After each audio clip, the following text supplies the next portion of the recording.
gloomy day, gloomy day. Looking clean though in 4K, baby. What's up, guys? You already know what it is. It's your boy, Westbrook in the studio. Yeah. Peace. If you're wondering why I'm saying Westbrook in the studio, but I'm sitting in my car, obviously you have not been a part of this channel for very long.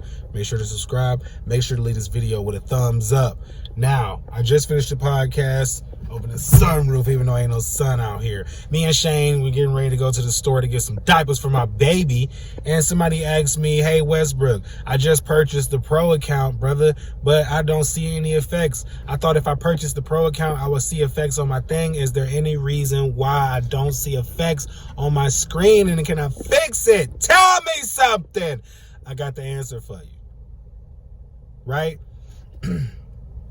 Guys, in this video, we're going to talk about why you might not want to go pro, right?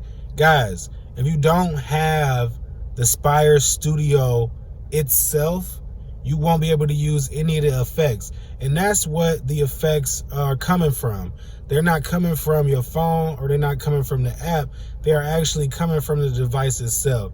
So if you don't have the device, then you can't use the effects. The Pro version is pretty much useless to you. So you don't want to go pro for any reason if you do not have a Spire Studio.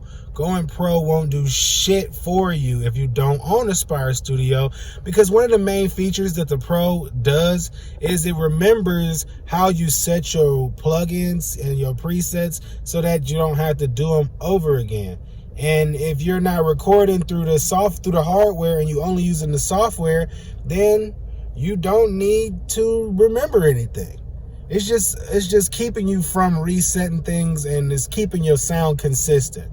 But if you're recording in your phone or working through the phone, it's not the same thing. So you don't want to go pro if you don't have a Spire Studio. If you're waiting to get the Spire Studio before you go pro, do not go pro if you don't have the Spire Studio, because the Spire Studio Pro won't help you if you don't have a Spire Studio. So that's my take on it. That's my advice. Don't fucking buy the Pro version if you don't own Pro. Shane, you want to say anything? That makes sense to me. Also, they don't have your stuff. No! It's a vibe. She want me come inside. We was just chilling outside, trying to figure out the night. She say she should've never kissed me, but two less can make her right. Oh yeah. Hit you late night, get your face right. Hit my phone when you ready for me to slide. You been working hard, it's time to unwind. Netflix and chill, yeah baby, yeah it's a vibe. The city always on my phone, now you got me all alone. You say you ready